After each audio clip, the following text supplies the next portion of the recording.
Амерыканскі бок, каб дамоклаў меч над Лукашэнкам знаходзіўся. Калі ён будзе вяртацца да рэпрэсій, значыцца, будуць санкцыі ўведзены зноў. Хотел бы звярнуць увагу наших гледачоў. Ларыса Шчыракова, журналістка, зараз абдымаюцца многія іншыя палітвязні. Ну, гэта момант шчасця, правда, да.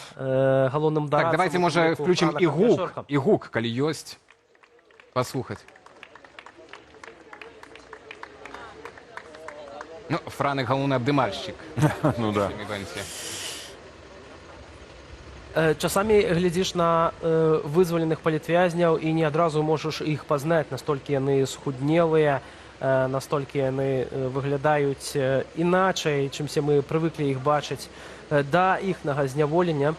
Так, ну і карцінка будзе ісці, што там будзе адбывацца, як толькі нешта будзе важна адбывацца, мы будзем это чуць, адразу будзем даваць в эфір, У нас ёсць жывая трансляцыя, жывы сігнал. Калі пачнуць казаць палітвязні. Святлана Ціхановская. І Святлана Ціхановская, дарэчы, у якой сёння дзень народзінаў. Вось крышачку такі супадзення ці не спадарпае. Ну і 11 верасня таксама, World Trade Center. Калі вось вы казаць пра гэты канкрэтна дзіл, здзелку, так? 52 палітвязні у абмен на паслабленне Белавіі, вяртаючыся да размовы, хто прадзешавіўся з бакоў тут?